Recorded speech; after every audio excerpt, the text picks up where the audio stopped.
So hi everyone, in this video we are going to have a look at Google Kickstart Round H 2019 first question, that is H index. Also इस question को हम सिर्फ solve नहीं करेंगे but step by step conclusion पे पहुंचने की try करेंगे, देखेंगे कि इस तरह के क्वेश्चन को कैसे अप्रोच किया जाता है और किस तरह से सॉल्व करेंगे. So as always, let us start by understanding the question. H index problem. It is important for researchers to write high quality academic papers. George has recently discovered a way to measure how impactful researchers' papers are. The H index. क्या बोला गया है कि George ने एक नया तरीका find किया है जिससे कि हम रिसर्च पेपर कोई भी है वो कितना इम्पैक्टफुल है वो फाइंड कर सकते हैं. उसका नाम क्या दिया गया है उसने? H index. ठीक है, okay. The H index score, अब H index की definition दी है. The H index score of a researcher is the highest index H such that the researcher has H papers with at least H citations each. क्या बोला गया है? H index क्या है? The highest value H which satisfy the condition that H index score किसका होता है? Researcher का. ठीक है, तो इस रिसर्चर का H इंडेक्स स्कोर क्या होगा? The highest value H such that H satisfy the condition. Condition क्या है? There are H papers with citation value at least H. ठीक है, अगर H there are H papers with citation value at least H, अगर इस तरह के जितने भी H सेटिस्फाई करते हैं उसमें से जो मैक्सिमम होगा वो H इंडेक्स होगा. सपोज एक रिसर्चर ने 3 पेपर पब्लिश किए हैं, 1, 2, 3. ठीक है, तो अगर मैं H इक्वल टू 1 देखूँ, तो अगर मैं इस डेफिनेशन में H इक्वल टू 1 रखूँ, there are 1 paper with citation value at least 1. Yes, ये कंडीशन सेटिस्फाई करता है. ये अकेला पेपर भी सेटिस्फाई करेगा. ठीक है, इसकी साइटेशन वैल्यू 2 है तो एटलीस्ट 1 सेटिस्फाई हो गई. ठीक है, तो ये करेक्ट है. अब H इक्वल टू 2 देखते हैं. There are 2 papers with citation value at least 2. हाँ, सही बात है. अगर मैं 2 और 3 को लूँ तो there are 2 papers each with citation value at least 2. तो इसकी 2 है और इसकी 3 है, ग्रेटर देन 2. तो H इक्वल टू 2 भी सेटिस्फाई करता है. अब H इक्वल टू 3 देखो, there are 3 papers with citation value at least 3. गलत बात है. साइटेशन वैल्यू 3 या उससे ज़्यादा, मतलब कि एटलीस्ट 3 वाले कितने पेपर है? एक ही है, तो 3 सेटिस्फाई नहीं कर रहा. तो इसके लिए वैलिड H कौन कौन से है? 1 और 2, जो कि इस डेफिनेशन को सेटिस्फाई करता है. तो हमारा आंसर क्या होगा? मैक्सिमम H वैल्यू जो कि इस डेफिनेशन को सेटिस्फाई करे. तो इसके लिए केस के लिए हमारा आंसर क्या हो गया? 2. ठीक है, अगेन फॉर एग्जांपल अगर है 5, 5, 5, 5, हमारे पास 4 पेपर्स है और ये इनकी साइटेशन वैल्यू है. ठीक है, तो यहाँ पे मैक्सिमम वैल्यू इस डेफिनेशन में सेटिस्फाई हो, ऐसी क्या होगी? H equal to 4. There are 4 papers with citation value at least 4. 4 paper है और इन सब की वैल्यू एटलीस्ट 4 है. ठीक है, 4 एटलीस्ट 4 मतलब क्या? 4 या उससे ज़्यादा, तो सबकी 5 है, तो ये करेक्ट है. अब H इक्वल टू 5 देखो, देर आर 5 पेपर्स, पहले तो 5 पेपर ही नहीं है, with citation value at least 5. 5 paper ही नहीं है. अभी यहाँ पे मैं एक और पेपर ऐड कर दूँ विथ वैल्यू 3, फिर भी 5 सेटिस्फाई नहीं होगा. There are 5 papers with citation value at least 5, नहीं है, 4 पेपर ही है. अब मैं जैसे ही यहाँ पे एक पेपर ऐड करूँगा 7, तो ये सेटिस्फाई कर जाएगा, क्योंकि अब हमारे पास 5 पेपर ऐसे है जिनकी citation value greater than equal to 5 है. ठीक है, तो ये H इंडेक्स के कुछ एग्जाम्पल मैंने ले लिए जिससे कि डेफिनेशन क्लियर हो जाए.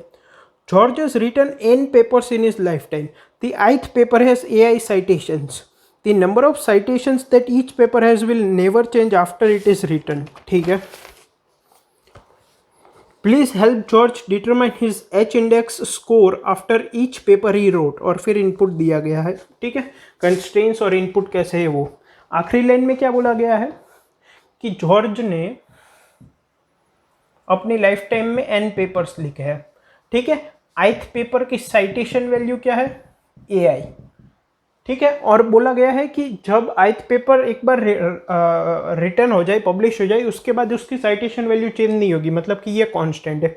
तो क्वेश्चन में पूछा गया है कि हर एक पेपर पब्लिश होने के बाद जॉर्ज की H इंडेक्स वैल्यू क्या होगी वो बताना है.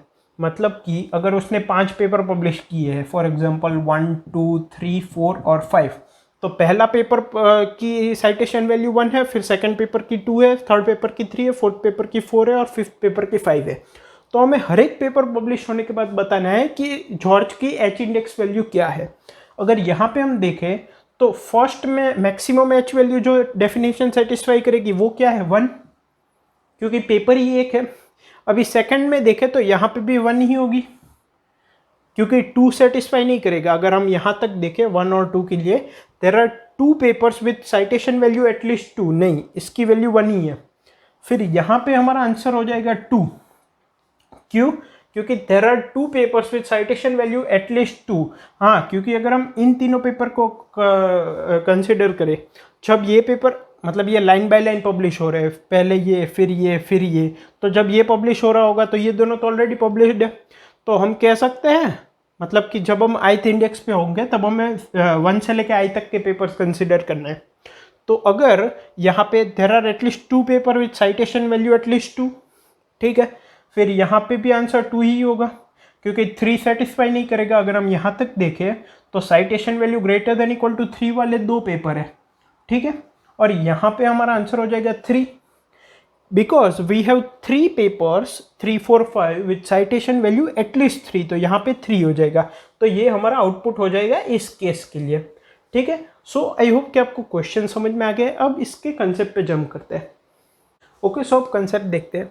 अब कंसेप्ट में सबसे पहले तो हम देखते हैं कि हमें यहाँ पे फाइंड क्या करना है, एच इंडेक्स। तो एच इंडेक्स की डेफिनेशन देखते हैं क्लियरली कि और कुछ हम उससे डिराइव कर सकते हैं कि नहीं, ठीक है। तो हमें फाइंड करना है H index.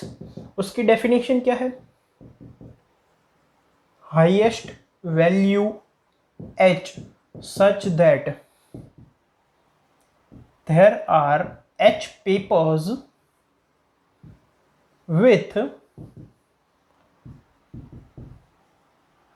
citation value at least h, ठीक है। क्या बोला गया है h इंडेक्स की definition, highest value h such that there are h papers with citation value at least h, ठीक है। इसका मतलब किन किन चीज़ों पे h इंडेक्स की वैल्यू डिपेंड करती है, नंबर ऑफ पेपर्स पे, क्योंकि बोला गया है देयर आर h पेपर्स, अगर number of papers he h से कम होंगे तो यूजलेस है। With citation value at least H, सभी पेपर की साइटेशन वैल्यू पे भी डिपेंड करता है, ठीक है। तो अगर ये नंबर ऑफ पेपर्स पे भी डिपेंड करता है कि एच पेपर्स होने चाहिए, फिर साइटेशन वैल्यू भले ही ज़्यादा हो, लेकिन अगर उतने पेपर्स ही नहीं होंगे तो वो हमारा आंसर नहीं होगा। फॉर एग्जाम्पल 5, 5, 5, मेरे पास 3 पेपर है, तीनों की साइटेशन वैल्यू 5 है।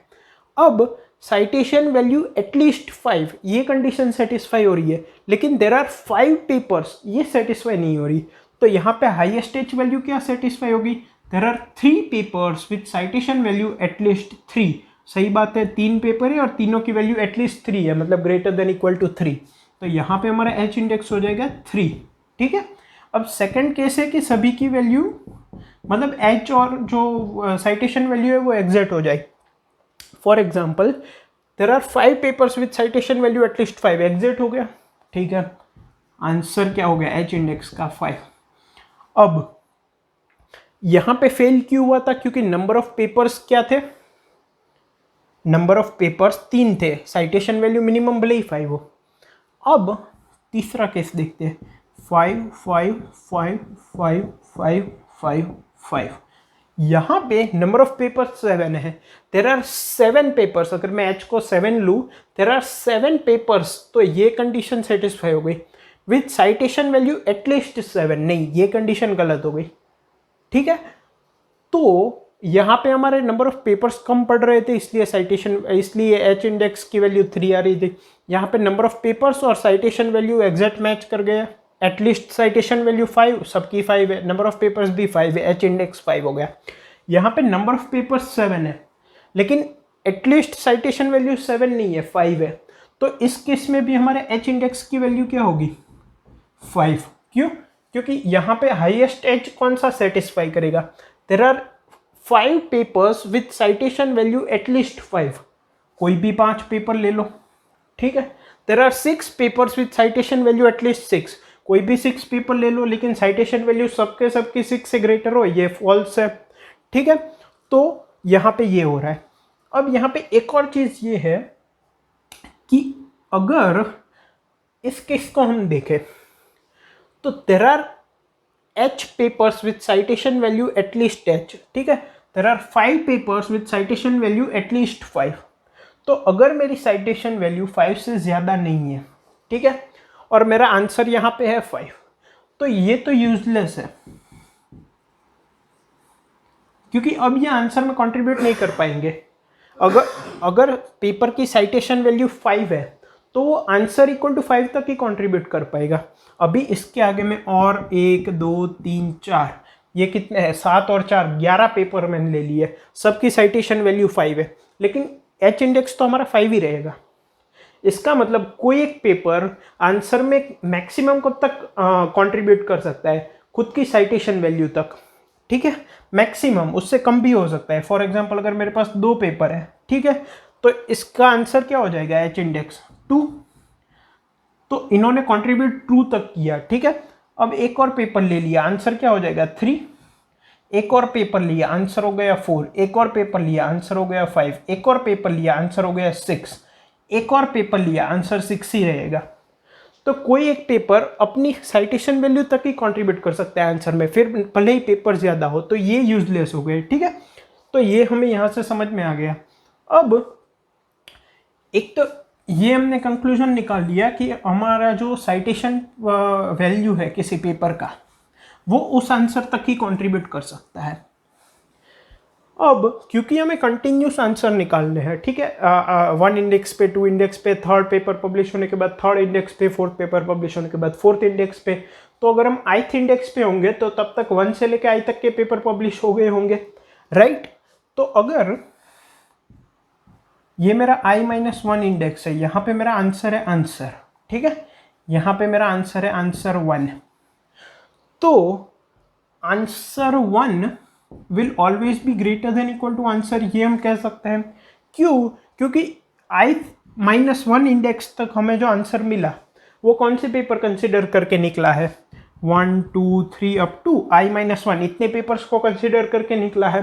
तो अगर मैं एक और पेपर ऐड कर दूंगा, ith पेपर को भी ऐड कर दूंगा, तो आंसर, ये जो आंसर है वो जिन पेपर की वजह से निकला है वो पेपर तो अभी भी है ही हमारे पास, ठीक है, उल्टा एक और पेपर ऐड हो गया, तो answer 1 will always be greater than equal to answer. वो पेपर्स तो अभी भी हमारे पास है ही जिनसे आंसर वैल्यू आई थी, तो उनको कंसिडर करके हम वापस आंसर 1 इक्वल टू आंसर कर सकते हैं। लेकिन एक और पेपर ऐड हुआ है तो उससे आंसर में चेंजेस आ सकते हैं, बढ़ सकता है, कम नहीं हो सकता, पहली बात। अगर दूसरी बात एक और चीज़ ऑब्जर्व करें तो there are H papers with citation value at least H. अगर इस डेफिनेशन को ध्यान से देखेंगे तो हमें पता चलेगा कि जो आंसर 1 है वो या तो आंसर हो सकता है या आंसर +1 हो सकता है। अब ये कैसे, मान लो आंसर की वैल्यू है 4, ठीक है, अब इससे ज़्यादा आंसर होगा ये तो हमने समझ लिया, ठीक है, ये तो क्लियर है, ये तो बहुत सिंपल है समझना। अब अगर मुझे आंसर को 5 बनाना है, ठीक है, मतलब कि अगर यहाँ पे आंसर 4 है तो ये मैक्सिमम एच वैल्यू होगी, h इक्वल टू 4, जो कि इस कंडीशन को सेटिस्फाई कर रही होगी। अगर मैं h इक्वल टू 5 के लिए i-1 इंडेक्स तक कंडीशन लगाऊंगा तो वो गलत होनी चाहिए, मतलब कि there are h papers, there are 5 papers with citation value at least 5, ये गलत होना चाहिए, ठीक है, ओके। तो इसका मतलब या तो मेरे पास एक भी पेपर ऐसा नहीं है जिसकी साइटेशन वैल्यू 5 से बड़ी हो, ठीक है, एक तो ये कंडीशन होगी। दूसरा क्या हो सकता है, मेरे पास एक पेपर ऐसा है जिसकी वैल्यू साइटेशन वैल्यू 5 से ग्रेटर देन इक्वल टू हो, मान लो 6, ये एम्प्टी है, ठीक है। या तो फिर ये हो सकता है कि मेरे पास 2 पेपर ऐसे हो, मैं i-1 इंडेक्स तक की बात कर रहा हूँ, ठीक है, मेरे पास 2 पेपर ऐसे होंगे जिनकी citation value greater than equal to 5 होगी, मान लो 6 और 5।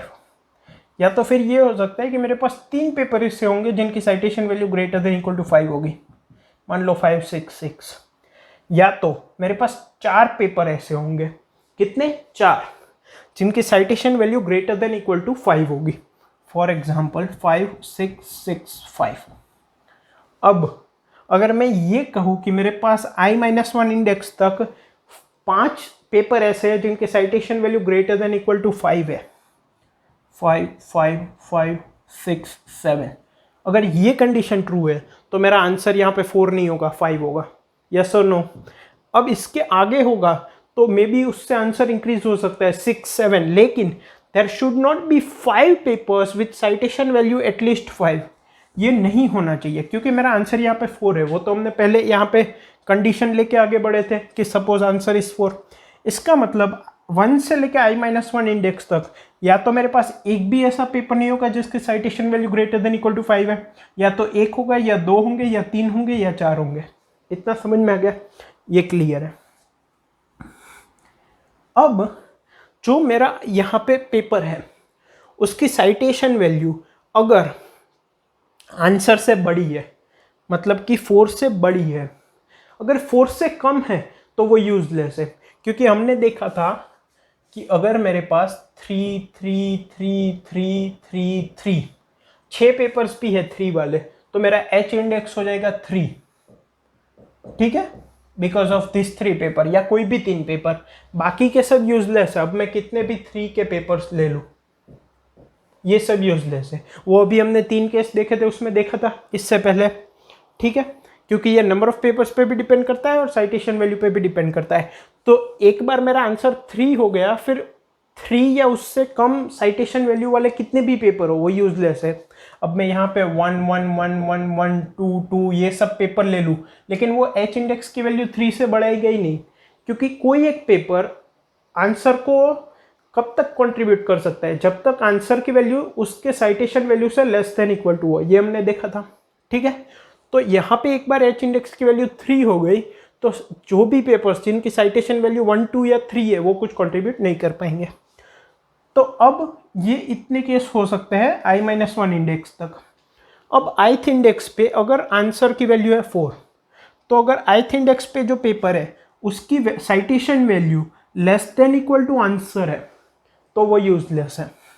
अगर मान लो AI है साइटेशन वैल्यू, वो less than equal to answer है तो वो यूजलेस है, क्योंकि वो फिर कंट्रीब्यूट नहीं कर पाएगा, इसको बढ़ा नहीं सकता। वो अपनी साइटेशन वैल्यू तक ही ले जा सकता है आंसर को। ठीक है, अगर इसकी वैल्यू ग्रेटर देन है, अगर इसकी value less than equal to answer है, तो यहाँ पे जो आंसर है 4 वही यहाँ पे हो जाएगा। समझ रहे हो? क्योंकि इनमें से एक कंडीशन होगी, पहली बात। दूसरी बात, अगर इसकी citation value less than equal to answer है तो किसी में भी ऐड कर दो, कुछ फर्क नहीं पड़ेगा, क्योंकि वो कंट्रीब्यूट ही नहीं कर पाता, तो यहाँ पे आंसर 4 हो जाएगा। अगर इसकी citation value greater than answer है फिर ये कंट्रीब्यूट कर सकता है, फिर ये आंसर को ऊपर लाने में मदद कर सकता है। कब? मान लो a ऑफ i की वैल्यू है 5, या तो फिर मान लो 7। ठीक है, अब ये 4 केस हो सकते हैं i-1 तक, और ith इंडेक्स पे पेपर है उसकी साइटेशन वैल्यू है 7। इसमें 7 ऐड कर दो पहले केस में, मैं यहाँ पे लिखता हूँ पहले केस में, तो क्या हो जाएगा 7। दूसरे केस में ऐड कर दो तो 6 और 7। तीसरे केस में ऐड कर दो 6, 5, 7। चौथे केस में ऐड कर दो 5, 6, 6, 7। और पांचवें केस में ऐड कर दो 5, 6, 6, 5, 7। अब मुझे बताओ कि यहाँ पे आंसर 1 क्या होगा। इस केस में there are 5 papers with citation value at least 5, नहीं हो सकता, यहाँ पे भी नहीं हो सकता, ये सब आंसर से बड़े ही है। ठीक है, छोटे हैं वो तो यूजलेस है। अब और इन 5 में से ही एक कंडीशन हो सकती है, वो भी क्यों, वो हमने डिस्कस कर लिया। अब यहाँ पे भी आंसर अपडेट नहीं होगा, इस केस में भी आंसर 4 होगा, इस केस में भी आंसर 4 होगा, मतलब कि आंसर 1 की वैल्यू 4 होगी, यहाँ पे भी 4 ही रहेगी, यहाँ पे भी 4 ही रहेगी। लास्ट केस एक ऐसा है 5, 6, 6, 5, 7। यहाँ पे हम कह सकते हैं there are 5 papers with citation value at least 5। True है, तो इस केस में हमारा आंसर क्या हो सकता है 5। तो सभी केस हमने देख लिए। देखो ये इतने केस हो सकते हैं 1 से लेकर i-1 तक जिनकी citation value greater than answer है। ठीक है, अब a ऑफ i पे लेस देन आंसर होगा तो इम्पैक्ट नहीं करेगा, अगर ग्रेटर देन आंसर होगा तो इन सभी केसेस में हमने ऐड कर दिया, सिर्फ एक केस में इम्पैक्टफुल है। तो इसके आंसर 1 की वैल्यू या तो 4 होगी या तो 5 होगी, मतलब कि या तो सेम टू सेम होगी, मतलब कि यहाँ पे जो आंसर है i-1 इंडेक्स पे वो, या तो 1 से बढ़ेगी। इस केस में ऐसा तो हो ही नहीं सकता कि 2 से बढ़ जाए, ठीक है, क्यों वो भी हमने देख लिया। तो या तो 4 होगी या तो 5 होगी। तो ये है कंसेप्ट, इतनी चीज़ों को हमें याद रखना है, ठीक है। अगर समराइज करें, मैं इम्प्लीमेंटेशन पे जैसे ही आऊँगा आपको क्लियर हो जाएगा।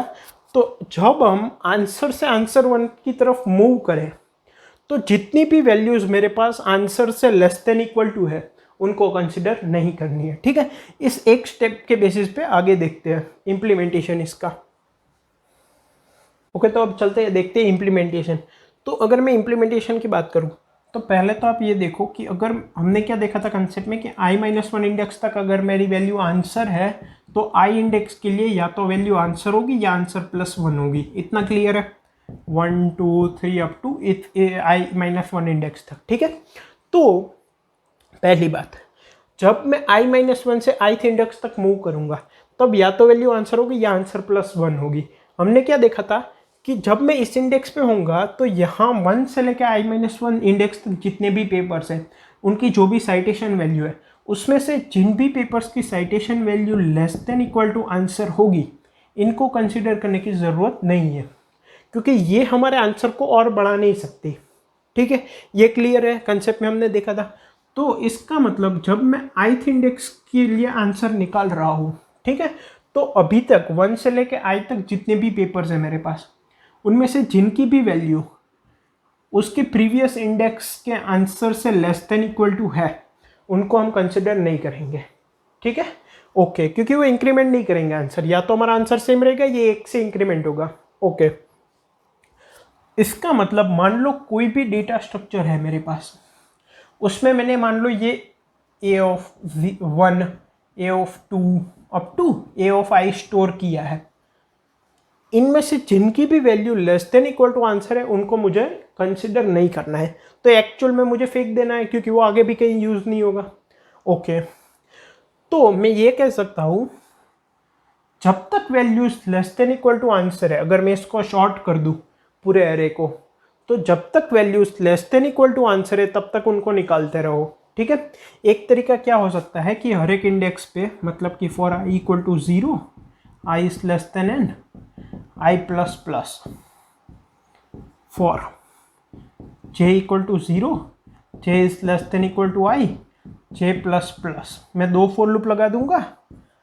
अगर मुझे ith इंडेक्स का आंसर चाहिए तो मैं 0 से लेकर ith इंडेक्स तक मूव करूंगा और जितनी भी वैल्यूज आंसर ऑफ i-1 से बड़ी है उनको कंसिडर करूंगा और जो छोटी है उनको नहीं करूंगा, ठीक है। एंड अकॉर्डिंगली आंसर और आंसर +1 डिसाइड करूंगा। लेकिन यहाँ पे 2 फॉर लूप लग रहे हैं तो टाइम कॉम्प्लेक्सिटी हो जाएगी n², जो कि टाइम लिमिट एक्सेट दे देगा क्योंकि n की वैल्यू 10⁵ है और 100 टेस्ट केस भी है, ठीक है। तो अब मुझे क्या करना है कि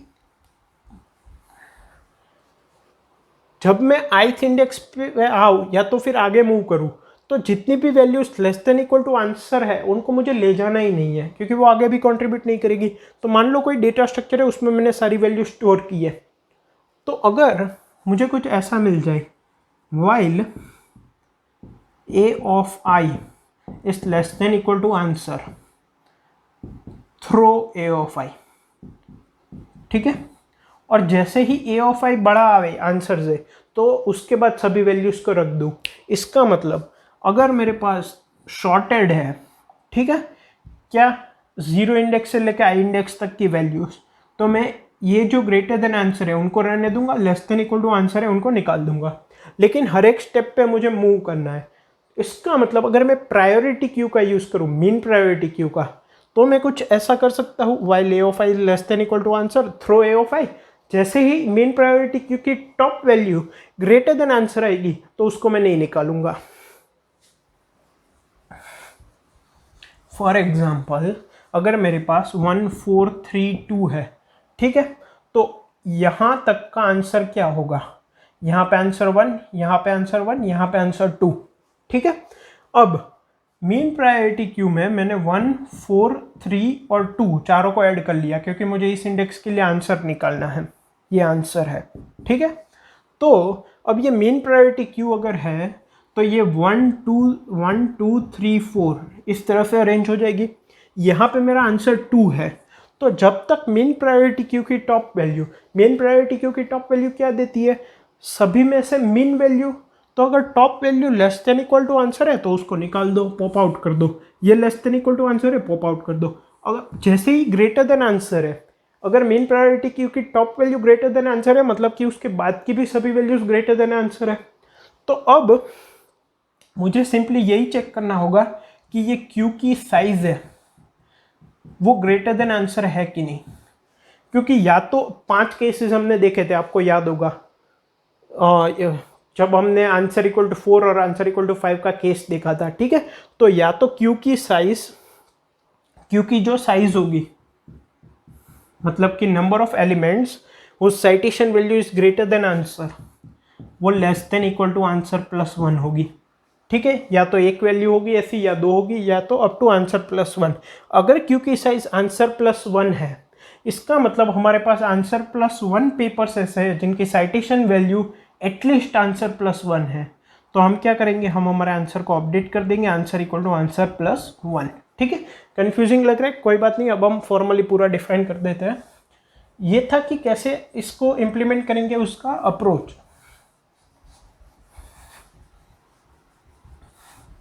अब एक मेरे पास मीन प्रायोरिटी क्यू है क्यू, हमारा आंसर एक वेरिएबल है वो है 0।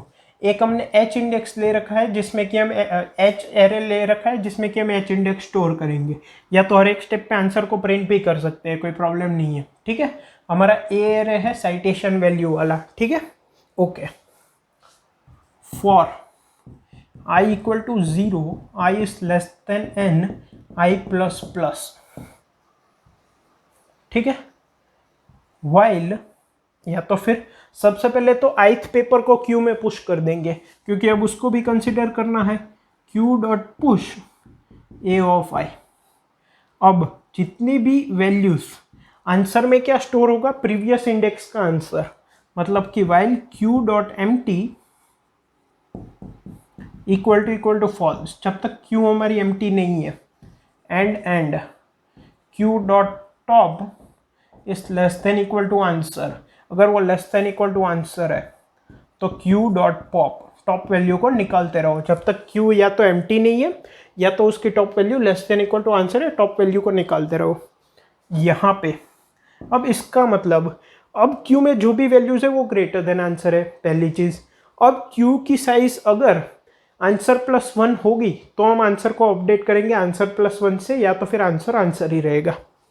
If q dot size is equal to answer plus 1, answer equal to answer plus 1, ठीक है, वरना हम उसको आंसर ही रहने देंगे। अब या तो हम इसको डायरेक्टली प्रिंट आउट कर सकते हैं या तो फिर एक एच एरे लेंगे जिसमें कि हम हर एक इंडेक्स की एच इंडेक्स वैल्यू स्टोर करेंगे, तो H of I equal to answer, फिर हम एच एरे को प्रिंट कर सकते हैं।